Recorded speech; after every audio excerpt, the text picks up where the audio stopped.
third awardee for this evening is Mr. Prabhat K Bezboruah. He is an alumnus of 15th batch. May I invite him to come on the dais, sir? Whichever way.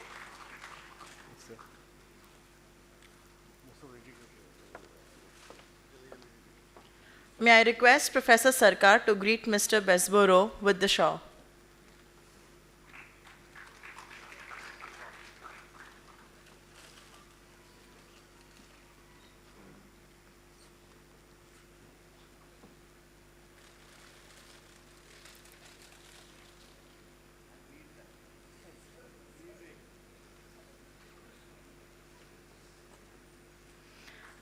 May I request Shri Krishna Kulkarni, Chairman BOG, to hand over the Distinguished Alumnus Award and the citation scroll to Mr. Bezboruah.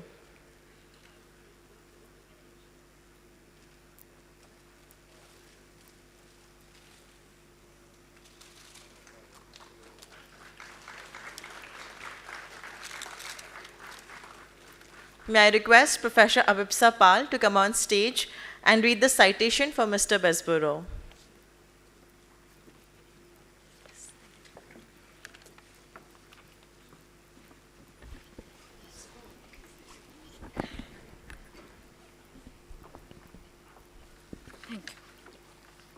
We take immense pleasure in honoring Mr. Prabhat K Bezboruah, an alumnus of 15th batch of IIM Calcutta for his exemplary career spanning over decades. Prabhat Bezboruah was born in Madras to Sharada Nair and Neel Kamal Bezboruah. While he spent his early childhood in Madras and Calcutta, he later moved to Jorhat, Assam, where he went to school and college, topping his school boards and then the university in his pre-degree and chemistry honors courses. After his short stint as a trainee in J. Thomas, renowned tea brokers, he joined IIM Calcutta and after a 2-year course, joined Bank of America where he worked in Bombay, Madras, Calcutta and Manila. He left the bank to pursue a PhD in finance at the Wharton School of the University of Pennsylvania, where he taught options and futures to BBA students for a while. Returning to India in 1988, he got caught up in his family's tea business, which he started managing from around 1990. Under his leadership, the business has grown from a base of 5 lakh kilos, both organically and through acquisitions, and today produces around 12 million kilos of black tea. A tea planter himself, as managing directors of Bokahola Tea Company in Assam, Bezboruah was instrumental in initiating a revamp of the old electronic automated auctioning system for the tea industry in India. During the course of his tea career, he has been chairman of Assam Tea Planters Association for 2 terms, director of Assam Tea Corporation Limited, economic advisor to the Chief Minister Assam, member Board of Governors, Indian Institute of Plantation Management for 5 terms, member Tea Board for 2 terms, member SN Menon Committee on Plantation Sector Reforms, member Tea Advisory Committee under Commerce Ministry, director Assam Power Distribution Company Limited, chairman Tea Research Association Toklai for 2 terms, chairman Tea Board India for 2 terms, and president National Tea Research Foundation. He is a member of several clubs in Assam and Kolkata and served as president of Jorhat Gymkhana Club. He is an avid reader, conservationist and animal lover, and also a golfer. We acknowledge Mr. Bezboruah's significant achievements as a remarkable professional with noteworthy achievements and bestow upon him the Institute's highest honor for its alumni, the Distinguished Alumnus Award, given this day, 14th of November 2023. Congratulations.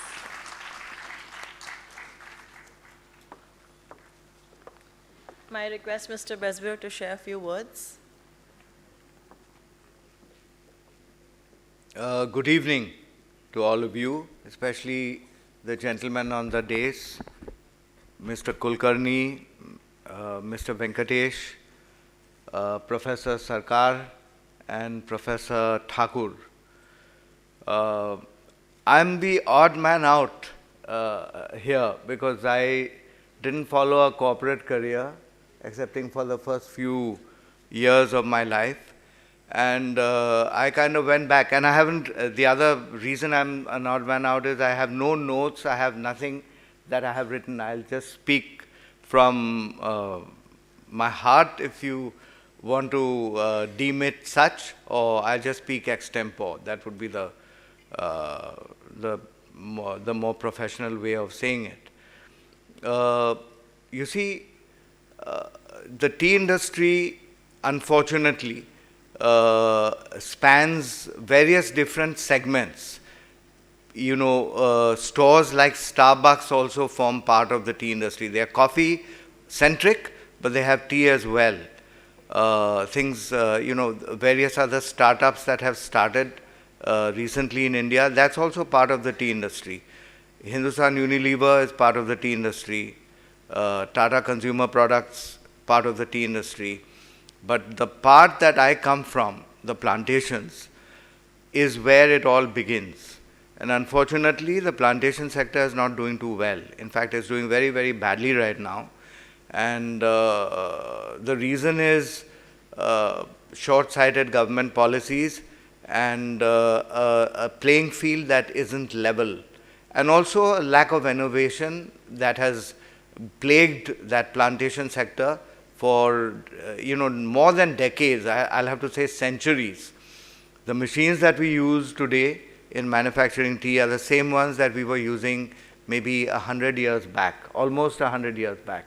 So any industry that doesn't think forward and bring in technology when, you know, the rest of the world is moving forward very fast, any industry that does that is exposing itself to a lot of risk. Tea, you know, Calcutta was built on tea. You go anywhere, you'll find the signs of the footprint, rather, of the tea industry. You go to the clubs, you go to Tollygunge Club, you'll find tractors working there that have Assam registration numbers. So I believe Williamson Mega donated those tractors. They just shipped them in railway containers to the club.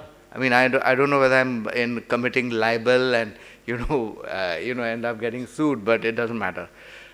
So you look at the banks out here. The banks used to finance tea companies. Why was tea so profitable for so long? Number one, barriers to entry. Everybody could not plant a tea garden. You needed a license to plant a tea garden. By doing so, you know, you restricted output to a level which suited you. The second reason was low cost of factors of production. Now, even if you are not tea conversant kind of person, you know that the biggest factor in a tea garden is the labor. So you were getting labor very cheap at one time. So these two factors contributed to immense profitability. Barriers to entry and low cost of one of the major factors of production. And neither is there anymore. The barrier to entry has been removed. Anybody can plant tea, and small growers have effected a revolution in Upper Assam. Today, 53% of Indian tea output is produced by small tea growers, and they are going from strength to strength. Of course, there are also subsistence farmers, marginal farmers, so I don't really envy them. But as a consequence of their the strides that they have made, they have destroyed, or they are in the process of destroying, the organized industry.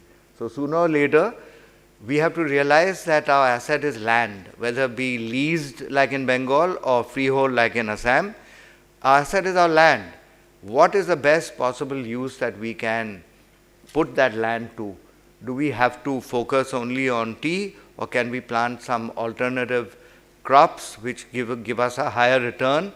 Can we do something else? Supposing my tea garden is near a municipality or near a small town or a big town. isn't it better for me to set up warehouses there and employ 20 persons per hectare rather than 2? It is better, but nobody wants to do it. The governments don't want to do it, God knows why. The unions don't want to do it because they're afraid of losing their clout. And people like us who own the tea gardens, we also don't want to do it because we are so hidebound and so conservative in our outlook that we think that, we are used to running this kind of business. Warehouses would be a complete departure from the kind of line that we are working in, and so we don't. Until, you change. To talk in cliches, the only constant is change. So you need to change. Since my predecessors have talked to you about what you need to do in your future careers, I'll also put in a few 2 bits worth from my side. Although I don't know whether it's absolutely fair, but I consider myself a quitter. I joined medical college when I was 15 or 16 years old. And I quit. I didn't like the dissection because the corpses were all half rotten, and the vagus nerve, you have to cut and identify this big nerve called the vagus nerve. All the flesh kind of falls apart in your hands. So I couldn't take it, and I ran away. I ran back home. Then when I was doing a PhD in Wharton, I'm also quite lazy. So my thesis was on whether hostile takeovers are always good for shareholders, whether shareholder value always increases when a hostile takeover is mounted against a company. And the sensible thing to have done would have been to do an empirical study, number crunch, and get out some kind of an analysis and some kind of a result from that. But instead, I went for a theoretical, I went for modeling, and I ended up with a set of quadratic differential equations, which are difficult to solve. And IIM Calcutta doesn't teach you all that much math, although in my day, decision sciences, operations management, and statistics had some maths, but nowhere near what you need to solve those kind of equations. Of course, Wharton taught me some math, but it's not enough to solve those equations. And actually, my model, the model that I set up, didn't have a solution. Some of the really good brains, math brains, quant brains, tried to help me solve it. So I couldn't solve it. So I quit. Now I regret. I was talking to a couple of your students. Ria Kotian was one of them. Look, I remember the ladies' names. The 2 guys' names I think I've forgotten. So when I was talking to her and her 2 not batchmates, institute mates, she said she was from the 60th batch. That's 35 batches. 35 batches have flown. The river, 35 batches have gone. So now I regret not having completed my PhD. So my advice to you would be, number 1, follow your passion, not the bucks. The bucks look attractive. When I joined Bank of America, I went for the bucks. The bank was one of the best paying jobs that were offered on campus. Don't do that. I mean, you have plenty of time to make your bucks. Follow your passion and try to make a difference, because as again the person who spoke before me said, most likely you're here only once. Unless you're an Ian Fleming fan, where in that film and book called You Only Live Twice, he said, you only live twice. Once when you are born and once when you stare death in the face. So if, discounting that, you only live once, and so you need to make the best of this life, you need to make a difference, and it's not only you that you should be thinking about. Your passion should always involve your Milo as well, as yourself. I'm not going to take any more of your time. Now, ever since I became chairman, T-board, and I had to give umpteen number of speeches, I've become a mic hog. Somebody gives me a mic, I tend to go on hogging it for as long as I can. But I think that, I think some amount of fatigue has set in the audience, and I'll take your leave with these words. And I want to thank the Institute for considering me for this award.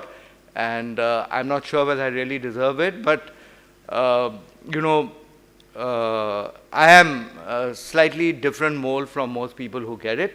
And maybe you want to recognize that business and businessmen also have a role to play in our economic scenario.